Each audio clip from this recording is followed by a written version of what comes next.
And she saved all her money, she saved all her pennies, and it appeared that she was poor. But when she died, she had $270 some odd thousand that she donated to some local college. No one knew she had that particular money. That's another story of a lady who was riding the bus. And she was a bus driver, and she was riding the bus. And on this particular day, she was riding with another bus driver who was driving. So she had to sit in the back of the bus with these kids. These kids were absolutely abusive. They were absolutely horrible. They were touching her. This is a scene. They were touching her. They were saying horrible things to her. One of the most horrible things they said, her son died of suicide.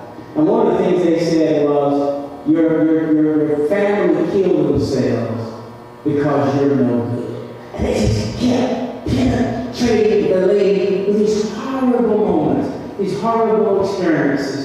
And as she's sitting there, this is the worst moment of her life. This is the worst day of her life. But she doesn't understand that God has a plan. That God said He'll bless you. God says, whoever blesses you, I'll bless you. Whoever curses you, I'll curse you. And literally, God goes a little further. He said, when they put you down, I'll pick you up. Don't you worry about that. So they're doing all of this stuff to this lady. But there's something about blessing. There's something about God's favor, David. There's something about God's protection.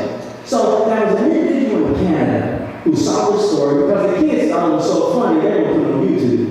So they put it on YouTube, and they got all of this hate response. Well, there was an individual in Canada, he said, you know what, let's give this lady the trip of a lifetime. So he had 30 days to raise money. He thought he would raise $5,000. How much? $5,000. So within a few minutes, he had $5,000. Within that first day, he had almost $100,000. When the campaign was over, he raised something like $705,000 for this particular lady.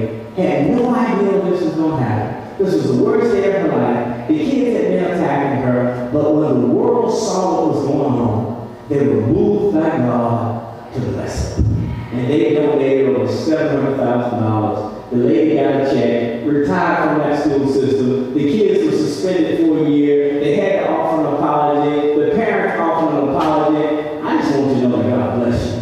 And that blessing is a protection, and that blessing is a promotion, and that blessing is His favor over your life. And so here, God gives the blessing to Abraham. Abraham then passes the blessing down to his son. And so here we have his son, whose dad was about to kill him not long ago, and now here it is. All he has from his dad is a promise.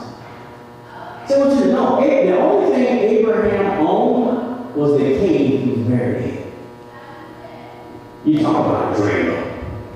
You talk about somebody who had big time ideas and no evidence. Wow, no evidence.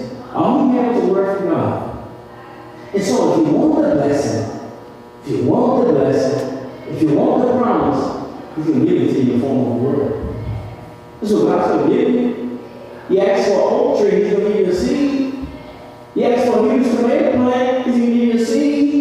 And in that seed, through faith, you have to see and you have to believe that it's going to produce what God says He's going to produce in your life. What do you believe God for today? Let's apply this message to your life. There's somebody in here that's believing God or that wants to believe God to move in the area of finances. I know that to be true. There's someone here who wants the promise of God to be manifest in the area of finances. Remember, right or wrong. There's somebody here that has a family relationship that's out of whack. Whether it's a spousal couple, whether it's with your children, whether it's with your estranged parent, whether it's with your sibling, that's a relationship strain. And you want that in. You want that fixed. You want God's promise to be manifested in that area of life. But we can go further, and I'm not talking about anybody's name specifically, but there's some that struggle with addiction. Whether it's alcohol or something a little bit farther. Or maybe something like cigarettes. And we just can't put it down. This little thing I God to bless me in this area. Now, when I say I want God to bless me, I want Him to move in such a way that it comes to pass. That's what a blessing is. It comes to pass. The other thing I want you to know about the word bless and the word blessing, it contains everything. Everything is in that blessing. So, yes, we break it down in three ways. We said that was a seed, that was land, that was a seed, and that was a blessing. But I want you to understand that every blessing was everything. See, when God breathes on you, when God has favor on you, when God has a plan for you, when God has a desire for you, when God becomes mindful of you, He begins to bless you. I don't know if you ever had a friend with a few dollars in the pocket, but you got a friend with a few dollars in the pocket oftentimes when you know I need, they pay for everything all the time. Because they got all the money. And they love you so. And they don't believe you're taking advantage of them. They believe you love them as much as they love you. And so they have a little bit more freedom in their finances, so they just pay for it for you. You don't even have to pay for anything. Have you ever had your friend take you on all skip paid trip anywhere? Amen. I'm telling you how they do it. You know, we had an opportunity to go to the Great Wolf Lodge. I don't know if you've ever been. It's kind of expensive a little bit, I think. And, but I went, my wife went, and my children went. Everything was paid for. Great Wolf Lodge. We met some friends there. We didn't twist their arm. We didn't manipulate. We didn't say, you gotta do this. They just called us and said, hey, meet us in the house. We're going to the Great Wolf Lodge. By the way, don't bring any money. So then we get there, and we do get some money. But then we get there, and we absolutely can't pay for everything. The room's paid for. We got our parking already paid for. And then we have all of the meals credited to the room. Wow. So then we saw everybody hanging out there at Starbucks coffee. So I said, well, we take my money out and get us some Starbucks coffee. That's all no. Just take this car here. Everything is paid for in this particular room. Get here. So he just go, hey, I'm going to get a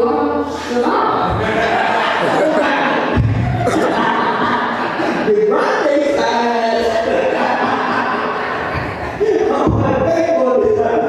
But that's a lesson. That's how it will move in your life. Have you ever had a friend give you a call? Have you ever had a friend give you a call? I had a friend give me a call. Now it was beat up, ugly, broken down, station wagon. But hey, it was free. I mean, station wagon. And I drove that station wagon. I was about, Jay was about 30. It was about 19. And the guy named Daniel Dow, who was the area director of Young Life Ministries, that I had opportunity to work under, he gave me his car. And I drove it. And people would laugh at me, and they would say, man, what you doing? Look at that big old-timey, old man family looking car. And to me, it was like a Rolls Royce. Because this is my blessing, man. I have to be dropped out by my mom anymore. Anybody can live from that? I don't have to catch the bus. I don't have to ask for a ride. Now I get in my own car, man. So it was a station wagon. It was beat up. But I had other individuals just blessed like that in their life. And so I want you to see this blessing is everything you need, and you don't have to do anything for it. See, so the next time you tell somebody God bless you, what you're really prophesizing and communicating in your life is, I declare the decree goodness coming in your life to fulfill exactly what you need, and you're not going to have to do anything to receive. I mean, say that the next time you say, listen, I want you to know what you're talking about. You tell them, I don't care what's going on in the world. I don't care what kind of harm and pain comes your way. Bless you. I don't care how many people get sick. I don't care how the doctor reports come. But to you, bless you. See, I'm throwing healing that way. I'm throwing God's favor that way. Yeah, oh man, let me move on. Now, I'm telling you about this blessing now. That's what it means. Start blessing people. See, a blessing doesn't mean you go in your pocket, I don't need your $2, and you don't need my little $3. We need more money than that. We need a blessing. Because the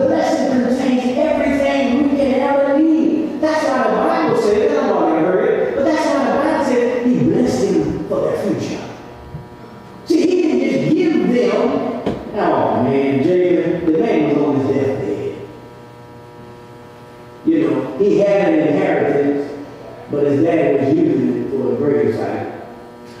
But he did on his own day. That's all he had, man. He's on his deathbed. He can't give his children anything. He doesn't have anything material to give them. So he blesses them. That's all I got for you is a prayer, man. Anybody need a prayer? That's all I got for you is a prayer. But his prayer